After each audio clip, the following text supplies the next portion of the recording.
So riddled with controversy, and man, it was so much controversy that Michigan State didn't even know if they were going to play the game for the safety of their students. Up until I think they announced that they would do it on Wednesday. I think to announce that you were even considering backing out of the game is a. So let me get this straight. Let me understand this correctly. Collectively in the college football world, we will all ridicule and accuse Michigan of tucking their tails and running in the 2020 Michigan Ohio State game during a worldwide pandemic. If ever there was an excuse to not play a football game, 60% of our football team caught the virus that has swept the world is one.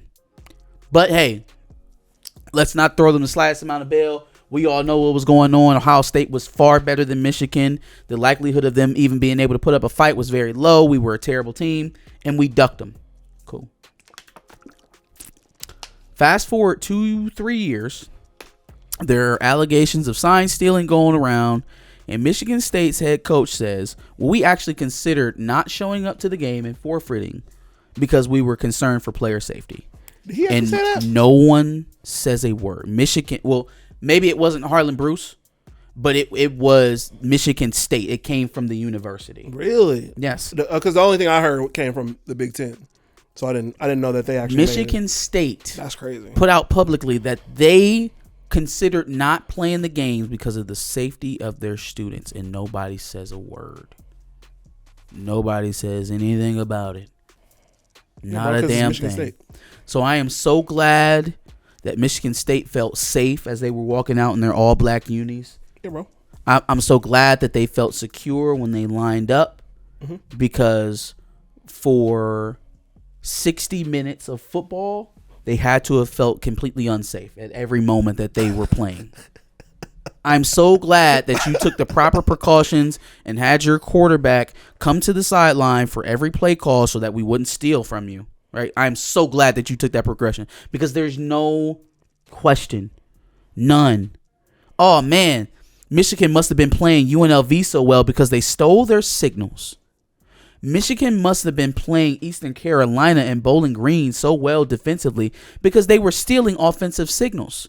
That's the edge that we needed for this season to win a national championship. It wasn't beating Georgia, scouting Georgia. It wasn't scouting teams like TCU or Texas or Oklahoma or any amount of teams that we would prospectively play coming up in a playoff game out of conference. No.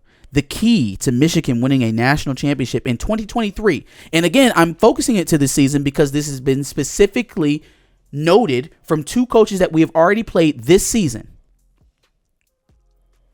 The key to winning a national championship this year is stealing signs from East Carolina. So with that being said, I'm so glad that Michigan State took the proper precautions, and I encourage every team that we play from here on out, Purdue, Maryland, Penn State, Ohio State, all of you, change your signals, because Michigan is cheaters, and the only reason that they've beaten Ohio State the last 2 years, the only reason why they've won the Big Ten the last 2 years is because we knew all your plays. Oh no, Ohio State's already taking precautions. No, we know all your plays. I'm glad. I'm so glad. I'm so glad that you've taken the precautions so that when we go to West Lafayette, when we go to College Park, Maryland, when we come back home, when we go to Happy Valley to play Penn State, when we come back home to finish off the season versus Ohio State, I don't want there to be a single fucking excuse. I don't want there to be any excuses. What you saw last night was the gospel. That is the gospel right there. You're going to try to make it about something else. You're going to try and say, oh, they just going to vacate the wins in the national championship after. Prove it. Prove it, and then I'll be sad about it. Until then, I hope Jim Harbaugh goes out with the express intent to make every opposing opponent he plays from now until he is no longer the coach of Michigan swallow their teeth. Swallow their fucking teeth. And I know that's what he's trying to do, because for the first time in my football watching time of watching Jim Harbaugh call games, he was trying to score a 35 ball, a 35 burger, calling timeouts to try and get in the end zone for his 5th touchdown of the first half. And if they hadn't completely shut down Michigan State on offense to come out of that half, JJ would have played into the 4th. I 100% believe he would have played to the 4th. If they'd have even made it look competitive, he would have pedaled down even more and tried to score 60. The fact that they broke them early in the 3rd quarter was the only reason why JJ came out and the only reason why the dogs were called off. Because 49 is just enough.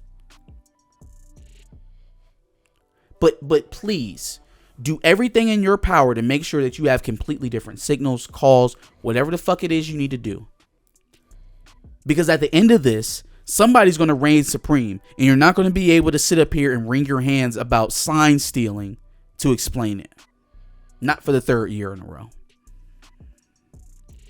I don't think Ohio State needs to worry about sign stealing, but that's... well, tell that to your coach and his buddy down in Piscataway. Up in Piscataway. Now, you have proof on Shiano. You don't have any proof on Day. Tell it to your coach and his buddy in Piscataway. I don't have to tell Day anything. While they're having their circle jerk session about how good Ohio State is. I don't have to tell Ryan Day anything. Mm-hmm. Your coach is a snitch. You have no proof of that. Your coach is a snitch, but we need to move on to around the country.